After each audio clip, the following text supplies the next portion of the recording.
Good morning, students of 11th. How are you? Enjoying study or not?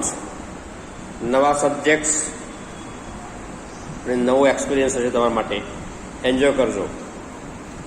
આપણે English ટેક્સ્ટબુકનું unit 1 read 1 કરી રહ્યા છીએ. Scene 4. ધ્યાન આપજો, સીન વાંચો છે, સ્કીન નથી, ઇટ્સ સીન. ઘણા લોકો સ્કીન કરી નાખશે, ખમ્મા કરજો બેટા. Scene 4. I arrived at Everest Base Camp on 11th April 2013. હું 2013 11મી એપ્રિલે હું એવરેસ્ટ બેઝ કેમ્પ પર પહોંચી. Near about 2 years had passed since was thrown out of moving train. આજથી 2 વર્ષ પહેલાં, અબાઉટ લગભગ 2 વર્ષ પહેલાં મને ટ્રેનની બહાર ફેંકી દેવામાં આવેલી. હું ધરતી પર પડી હતી. આજે હું આકાશને આંબવા જઈ રહ્યો છું. At the camp, nobody seemed to know that I had artificial leg. કેમ્પમાં કોઈને પણ ખબર નહીં મારો કૃત્રિમ પગ છે. One day while returning, પાછા આવતી વખતે my left leg got wet with snow. મારો પગ ભીનો થઈ ગયો બરફના કારણે. Because I had slipped, લપસી ગયેલી a couple of times, 2 વખત on the slippery surface, લપસી સપાટી પર. Next morning, I left the artificial leg on the sun to dry. મેં મારો પગ જે હતો ને આર્ટિફિશિયલ પગ ખોલીને સૂર્યપ્રકાશમાં સુકાવા મૂક્યો. કેવું વાતાવરણ લાગી, કોઈને ખબર ના આવીને લાગે હો એ ક્યાં હો રહ્યા. એટ ધેટ ટાઈમ, એ સમયે સમ ફોરેનર્સ રિયલાઇઝ, કેટલાક વિદેશી પ્રવાસકો મારી જોડે હતા, એમને ખબર પડી કે મને એક આર્ટિફિશિયલ લેગ છે. તેથી આઈ હેડ ઓનલી વન લેગ, હું એક જ પગથી ચડી રહી છું. રિયલ લેગ એક જ છે, એનાથી હું ચડી રહી છું. ત્યારે after that my TRP stored, મારો લોકપ્રિયતા મતલબ મારી લોકપ્રિયતા ખૂબ વધી ગઈ. ટીઆરપી ટીવી માટે શબ્દ વપરાય છે, તમને ખબર હશે. In my final expression to Sagarmatha, head of the sea, the local name of the peak of Everest. આ બધું મેં લાસ્ટ ટાઈમ કર્યું છે. એવરેસ્ટનું ત્યાંના લોકોનું, સ્થાનિક લોકોનું નામ આપેલું છે સાગરમત્તા, મતલબ સમુદ્રનું માથું. ત્યાં Nima Kancha was my mountain guide. Nima Kancha નામનો મારો ગાઈડ હતો. He was a nice and helpful Nepali man હતો. Who use to scold me at times when I upset. હું જ્યારે અપસેટ હોઉં ત્યારે મને ઠપકો આપીને તૈયાર કરતો. The last track of the peak of Everest began. અને મારું અંતિમ ટ્રેકિંગ ચાલુ થયું છે એવરેસ્ટ તરફ થવાનું. It was very dangerous narrow path. Dangerous એટલે ભયાનક અને નેરો સાંકડો રસ્તો હતો. I slip and fell once. એકવાર હું સ્લીપ થઈ ગઈ અને પડી ગઈ. Even my oxygen was running out. મારી ઓક્સિજનની પાઇપ પણ નીકળી ગઈ. I was struggling with my paining leg. મારા પગમાં મને કટર થતી. તમે જુઓ, એક પગ આર્ટિફિશિયલ, 2 પગનું જે કામ હતું એક પર, જે નેચરલ એના પર આવતું હતું. તમને કદાચ અનુભવ હોય છે ઘણી વખત કે આપણને આપણું ભગવાને બોડી ઉપર સરસ હોય ત્યારે વાંધો ના હોય, પણ જ્યારે તકલીફ હોય ત્યારે આપણને ડાબી બાજુ દુખતું હોય દાંતમાં, જો જમણી બાજુ ખાવું પડે જલ્દી થાકી જવાય, કારણ કે આનું પ્રોડક્ટ આવે છે ના જવું છે. તો અહીંયા લખે છે કે I was struggling with my paining leg. મારા પગમાં જબરજસ્ત કળતર થતી, સ્ટ્રગલિંગ, એના એક કળતર હું સંઘર્ષ કરી, મહેનત કરી રહી હતી. માય શેરપા, પેલું નીમા કાંચન ગાઈડ, એણે સ્ટ્રેટ એને મને કહ્યું આઈ મસ્ટ ક્વિટ, કે તું હવે પાછી વળી જાય.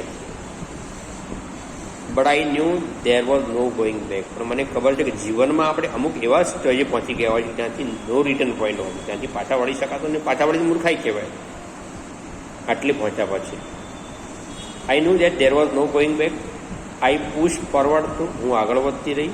ધો માય શેરપા કેપ ઇન્સિસ્ટિંગ, લખો ઇન્સિસ્ટિંગ, આગ્રહ. મારા ગાઈડનો આગ્રહ હતો કે આઈ શુડ રિટર્ન, મારે પરત ફરી જવું જોઈએ. હું જાણતી હતી કે I have enough oxygen to reach the summit. Summit સુધી પહોંચવા માટે મારી પાસે પૂરતો ઓક્સિજન હતો. એન્ડ હોય ધ કન્ટ્રીઝ ફ્લેગ, આપણા દેશનો હું ફ્લેગ ફરકાવી શકું એક ક્ષમતામાં હતી. એકવાર મારું આ પૂછ ગયા, વોટ હેપન્સ આફ્ટરવર્ડ, એના પછી જે પણ થાય ડઝન્ટ મેટર એની મોર, પછી ગમે તે થાય. એક વખત મારો ધ્વજ ફરકાવી દેશનો, મારા રાષ્ટ્રનું રેકોર્ડ મારા નામે હું કરાવું, મારા રાષ્ટ્રનું મસ્તક ઊંચું કરું, પછી મને ગમજે થાય. દેશ પ્રેમની વાત, બહુ સરસ વાત છે. આઈ ટોલ્ડ નીમા કાંચા ફોર્મલી, મક્કમતાથી, મજબૂતાઈથી, મેં મારા ગાઈડને કહી દીધું કે રિમેમ્બર, યાદ રાખો, નન કેન ડિફીટ યુ, તમને કોઈ હરાવી શકતું નથી અન્ટિલ યુ કન્સિડ. બહુ સરસ વાક્ય, તમારા રીડિંગના જે તમે બેસતા ત્યાં લખી રાખો. અન્ટિલ યુ કન્સિડ મતલબ તમે જો તૈયાર ન હો, તમે શરણે ન થાવ, તમને કોઈ હરાવી શકતું નથી. પણ આપણે પહેલાં ઢીલા થઈ ગઈ, મુझसे નહીં હોગા, इंग्लिश मुझसे नहीं होगा, अकाउंट मुझसे नहीं, किससे होगा? આપણે એવું લાગે મને તો આવડશે, તમે શરણે ના થાવ તો પહોંચી વળાશે. યાદ રાખો, નન કેન ડિફીટ યુ, તમને કોઈ હરાવી શકતું નથી અન્ટિલ યુ કન્સિડ, જો તમે શરણે ના થાવ તો. અને ભાઈ આપણે છે જે હારી જઈએ જાતે જાતે પહેલા હાર ને તૈયાર રાખવાની. યસ, હા, ઓકેઝનલ ફેલ્યોર, ઓકેઝનલ ક્યારેક પ્રસંગોપાત, ફેલ્યોર નિષ્ફળતા, વિલ ટેસ્ટ યુ, તમારી પરીક્ષા કરી શકે છે. But keep trying.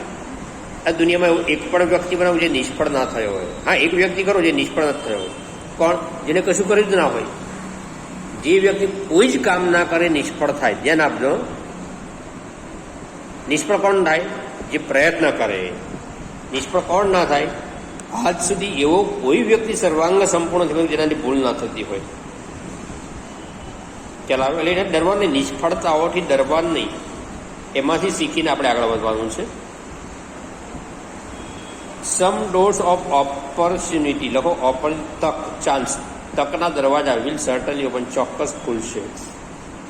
Then I could see him following me, આટલું બધું આગળ વધતી રહી, મારો ગાઈડ મારી પાછળ આવતો હતો. Even as I continue to drag myself on the top. Dragging તમે કદાચ કમ્પ્યુટરમાં અથવા મોબાઈલ પર ડ્રેગિંગ કર્યું, ઘસડીને લઈ જઈએ. આ છે છેલ્લું ચઢાણ છે, ત્યાં ચાર પગે પેલો સાપ ઘસડાઈને ચડતો હોય ને એવી રીતે ચડવાની હાલત છે. એના નામ એકચ્યુઅલી લિટરલી એવું થાય છે. ત્યાં આમ ઊભા થઈને તો ના ચાલી શકાય એવું હાલત છે. આઈ could see him following me as I continue to drag myself on the ટોપ. હું ઘસડાતી ઉપર જઈ રહી હતી. ધ ડ્રેગ વોક, મારી એક ઘસડાતી ચાલ, drag continue till finally happen, ચાલુ રહી જ્યાંથી હું શિખરે પહોંચી ગઈ, એવરેસ્ટ પર.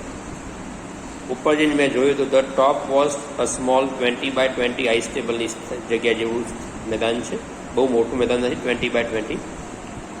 આઈ સો several flags of various countries ફ્લટરિંગ proudly. અનેક દેશના ધ્વજ અહીંયા પ્રાઉડલી ગર્વભેર ફરકી રહ્યા છે. આ બધી પ્રોપર્ટી નહીં, એ કોઈ વ્યક્તિગત કોઈ દેશની નથી, વૈશ્વિક ધરોહર કહેવાય.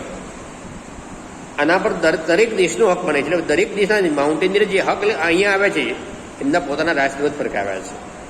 આમાં કોઈનું અપમાન પણ નથી થતું, ધ્યાન આપજો.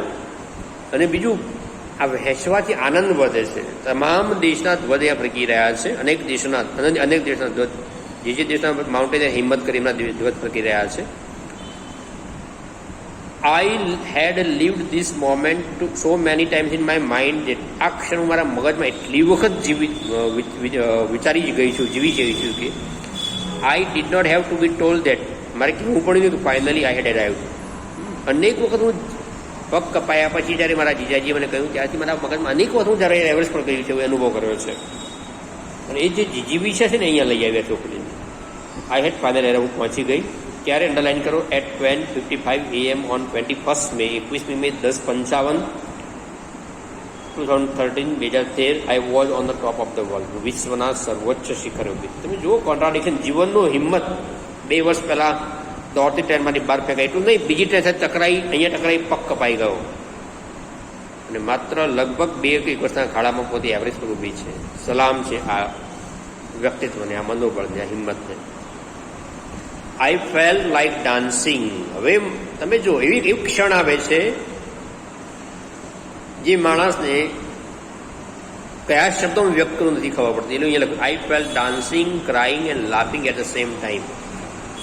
અને એક સાથે મને એમ થયું કે હું ડાન્સ કરું, ક્રાઇંગ જોરથી રડું, લાફિંગ જોરથી હસું. ક્યાં કરું ક્યાં ના કરું એ કેસી મુશ્કેલ હોય.